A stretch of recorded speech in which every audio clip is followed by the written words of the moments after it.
Hello everyone, welcome back my YouTube channel. কেমন আছেন আপনারা সবাই? তো সামনের বছর আর মাত্র 1.5 মাস আছে নতুন বছর আসতে। তো 2-3টা নতুন বাইক আসতে পারে, একদম যেগুলো বলে দিছে যে বাইকগুলো আসতে পারে হায়ার সিসি বাইক। এখন তো লোয়ার সিসি বাইক নিয়ে তেমন কেউ কথাই বলে না, কিন্তু ঘুরা ফিরা সবাই সেই লোয়ার সিসি বাইকই কিনে। আর হায়ার সিসি বাইক আসতেছে কয়েকটা। একটা হচ্ছে সুজুকি ভি-স্ট্রম 250 এসএক্স, যেটা হচ্ছে সুজুকি এই জিক্সার এসএফ 250 ইঞ্জিন, কিন্তু এটা একটা ট্যুরিং বাইক, অনেক উঁচা।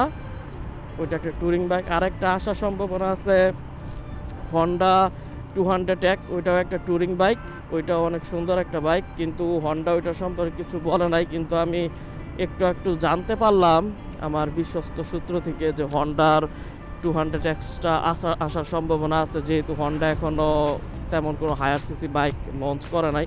হর্নেটে তো ওরকম হায়ার সিসি বাইক আসলে বলাই চলে না, ওইটার থেকে 150 সিসি পাওয়ারফুল বাইক বাংলাদেশে বহুত আছে, অনেকগুলো আছে। এমনকি আরটিআর এফআই যেটা, ওইটার পাওয়ারও হর্নেটের থেকে বেশি।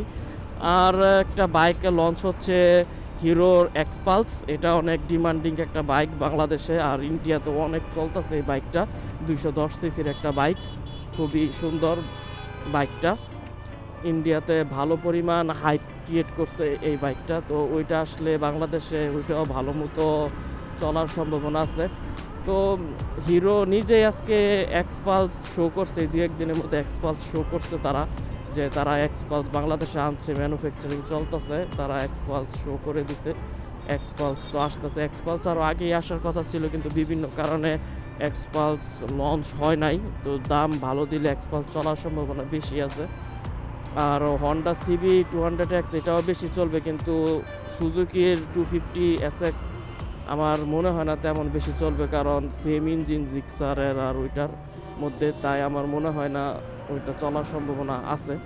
আরও কিছু চায়না বাইকও এই নতুন বছরে ঢুকবে, মানে বলতে পারেন যে 2026 সালে অনেকগুলো বাইক ঢুকতে পারে বাংলাদেশে। তো 3টা ব্র্যান্ডের বাইক তো ঢুকতেছেই, আর চায়না ব্র্যান্ডের তো বিভিন্ন নতুন নতুন ব্র্যান্ড আসে, ওগুলো কখন কোনটা এসে লঞ্চ করে দেয় বলা যায় না। যেমন কিউজে মোটো হুটহাট লঞ্চ করে দিছে, কিন্তু কিউজে মোটো পুরাই একটা ফ্লপ খাইছে বাইক, বাংলাদেশে পুরাই একটা ফ্লপ খাওয়া বাইক কিউজে মোটো। এটা আসলে যেই প্রাইস দিছিল বাইকটাও সুন্দর, কিন্তু কিউজে মোটর বাইরে ভালো নাম ডাক আছে, কিন্তু বাংলাদেশে তেমন হাইপ ক্রিয়েট করতে পারে নাই, তাই কিউজে মোটো বাংলাদেশে চলে না। আমি আজ পর্যন্ত একটাও রোডে দেখি নাই কিউজে মোটো। এমনি বাইক সুন্দর। এরপরে ইয়ামাহা বাকি আছে, ইয়ামাহার বাইক আসবে না।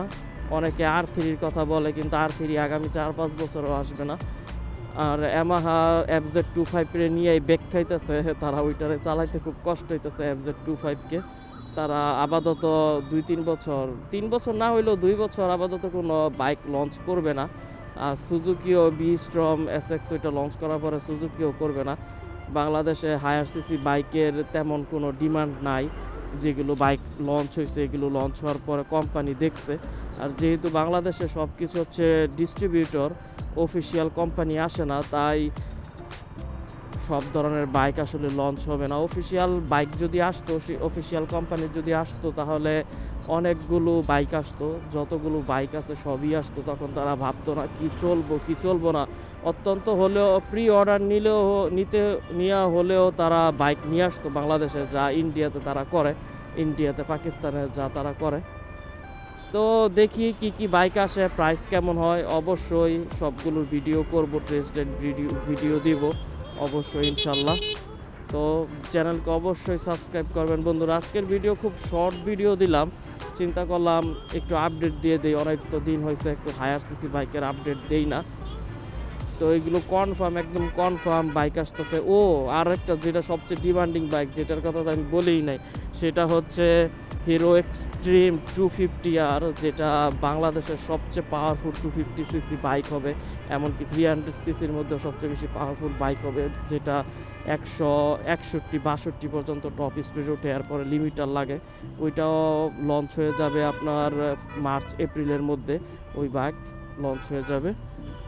ওইটা আমারও একটা নেওয়ার ইচ্ছা আছে, যদি ওই বাইকটা ভালো হয়, প্রাইস ভালো দেয়, তাহলে আমারও নেওয়ার ইচ্ছা আছে। আর যারাই ওই বাইকটা নেবেন, ওই বাইকটার কিন্তু অনেক ইস্যু বের হয়েছে ইঞ্জিনে, ইন্ডিয়াতে প্রত্যেকটা বাইকের ট্যাবিটের সাউন্ড করে। যেহেতু এটা একটা ডিওএসি ইঞ্জিন, ট্যাবিটের সাউন্ড করার কথা না, কিন্তু তাও ওইটাতে ট্যাবিটের সাউন্ড হচ্ছে। আমি কেনার কথা ভাবার পরে আমি চিন্তা করলাম যে ইন্ডিয়ান রিভিউ দেখি, তো যতগুলা রিভিউ দেখছি 15-20টা সবার বাইকেই সেম সমস্যা, ট্যাবিটের সাউন্ড করে।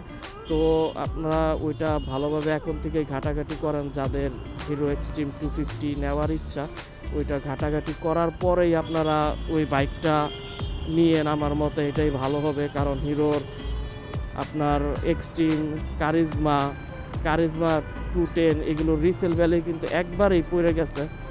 4000-5000 কিলো চলা বাইক 1.5 লাখ 2 লাখ টাকা কমে সেল করতে হয়, তাও মানুষ কিনতে চায় না। তো এক্সট্রিম 250 যেহেতু হায়ার সিসি বাইক, এগুলোর রিসেল ভ্যালু কম থাকবো, তাই কেনার আগে ভেবে চিন্তে কিনাই ভালো হবে আমার মতে। তো আজকে আমি ভিডিও এখানে এন্ড করে দিতেছি বন্ধুরা। Thank you.